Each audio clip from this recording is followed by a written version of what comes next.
Sinetron apa gimana, tapi ini nyata guys. Dan yang membuat orang sangat kebingungan, gimana bisa anak yang berumur 2 tahun selama 6 bulan ditinggal dalam apartemen sendirian.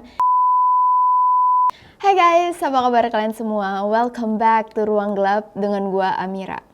Kali ini kita bakal ngomongin tentang misteri Baby Gumi yang lagi sangat viral di Korea. Terjadi pada tanggal 17 Maret lalu, di mana seorang nenek menemukan cucunya terdampar sendirian di dalam apartemen yang kosong. Ternyata bayi ini sudah selama 6 bulan memang ditinggal sendirian di dalam sana dan meninggal tanpa diketahui oleh siapapun. Langsung aja kita masuk ke cerita. Welcome to Ruang Gelap.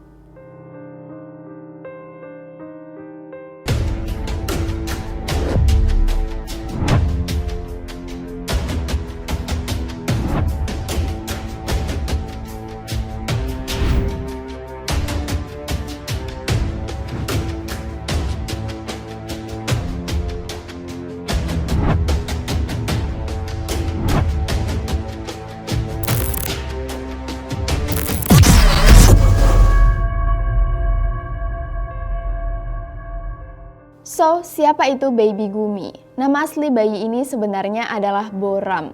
Kasus ini disebut Baby Gumi karena terjadi di provinsi Gumi, Korea. Nah, jadi dulu sempat ada seorang ibu yang tinggal bersama anaknya. Ibu ini bernama Miss Sok dan anak ini bernama Boram.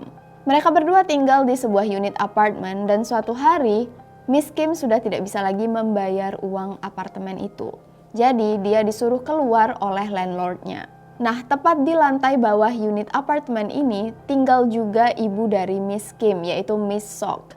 Jadi Miss Sok ini nenek dari Boram. Gak tahu kenapa, 6 bulan sebelum masa kontrak habis, Miss Kim memutuskan untuk pindah duluan dari apartemen itu ke rumah calon suami barunya. Suatu hari, di hari terakhir kontrak unit apartemen Miss Kim berakhir, Miss Sok memutuskan untuk mengecek ulang keadaan apartemennya. Jadi dia naik ke atas dan tiba-tiba dia kaget. Dia menemukan cucunya Boram meninggal dunia sendirian yang ternyata selama 6 bulan itu sudah ditinggal sendirian oleh Miss Kim. Miss Kim mengaku dia sengaja menelantarkan Boram di dalam apartemen itu karena dia ngerasa dia nggak bisa ngurus Boram lagi. Dia sudah bakal punya keluarga baru dan dia lagi hamil anak calon suami barunya. Dia ngerasa untuk menjaga Boram dia nggak sanggup dan dia udah nggak pengen lagi. Sedangkan Miss Sok mengaku dia sama sekali nggak tahu kalau cucunya itu sendirian, nggak dibawa oleh anaknya ke rumah yang baru. Karena telah menelantarkan Boram sampai meninggal, Miss Kim langsung ditangkap polisi. Dan saat berita penelantaran ini tersiar di mana-mana, semua teman-teman Miss Kim bingung karena selama ini mereka menilai Miss Kim adalah ibu yang sangat baik, sering ngirimin foto Boram, sangat sayang dengan Boram. Mereka juga nggak paham kenapa tiba-tiba Miss Kim tega menelantarkan Boram sampai meninggal. Lalu diketahui juga ternyata tagihan listrik di apartemen Miss Kim selama 6 bulan dia sudah keluar, ternyata masih berjalan. Jadi polisi curiga jangan-jangan selama ini ada orang yang masih menjaga Boram selama 6 bulan ditinggal. Tapi sampai sekarang kita nggak tahu siapa yang keluar masuk di apartemen ini atau kenapa listriknya masih jalan. Dan yang membuat orang sangat kebingungan, gimana bisa anak yang berumur 2 tahun selama 6 bulan ditinggal dalam apartemen sendirian dan nggak ada satu orang pun yang mendengar suara anak ini. Entah nangis, entah teriak, gak dikasih makan dan ditelantarkan sendirian. Padahal di gedung apartemen itu dindingnya gak ada pengedap suara. Jadi apapun yang terjadi di ruangan sebelah biasanya kedengaran oleh tetangga sekitar. Jadi gimana bisa gak ada satu tetangga pun yang mendengar suara tangisan Boram adalah misteri yang juga aneh banget. Nah, polisi lalu melakukan autopsi dan tes DNA terhadap Boram dan gak sengaja mereka mendapati bahwa Boram sebenarnya bukan anak kandung dari Miss Kim. Ternyata Boram adalah anak kandung dari Miss Sok, neneknya. Yang lebih menggagetkan lagi, Boram bukanlah anak dari mantan suami Miss Kim. Dia juga bukanlah anak dari suami Miss Sok atau kakeknya. In fact, ayah kandung Boram sampai sekarang masih menjadi misteri siapa sebenarnya ayah dari Boram.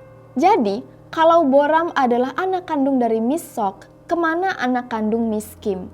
Miss Kim saat itu hamil dan melahirkan, dan kalau itu bukan Boram, di mana anak kandungnya? Sinetron apa gimana? Tapi ini nyata guys. Anak yang dilahirkan oleh Miss Kim adalah anak perempuan yang harusnya juga berumur 2 tahun. Tapi keberadaannya sampai sekarang nggak diketahui. Dan Miss Kim sama sekali nggak tahu kalau Boram bukanlah anaknya. Penemuan DNA ini membuat Miss Sok ditangkap oleh polisi karena dia mungkin adalah orang yang memegang kunci dari kebingungan identitas ini. Karena jelas Boram ternyata adalah anaknya. Dan yang anehnya selama ini Miss Kim dan suami Miss Sok nggak pernah tahu kalau Miss Sok hamil. Jadi gimana Boram bisa lahir padahal Miss Sok nggak hamil? Dan gimana mungkin Miss Sok dan Miss Kim hamil secara bersamaan dan melahirkan sama-sama dan anaknya sama-sama perempuan? Miss Sok membantah bahwa Boram adalah anak kandungnya, tapi hasil DNA nggak bisa dibohongi, Boram adalah anaknya.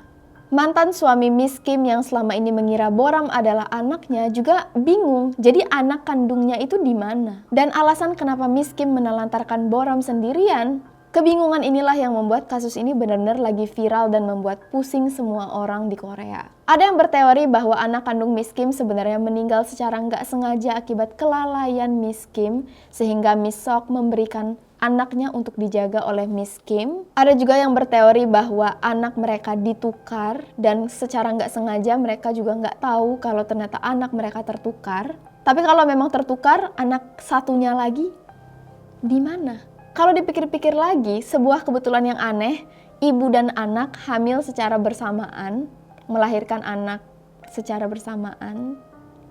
Gue pusing.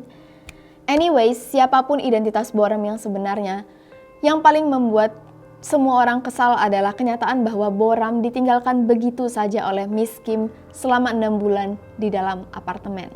Sampai meninggal dan gak diketahui oleh satu orang pun. Kesaksian orang-orang di sekitar Miss Kim memang mengatakan Boram sudah nggak pernah terlihat lagi, nggak pernah diajak jalan, nggak pernah difoto.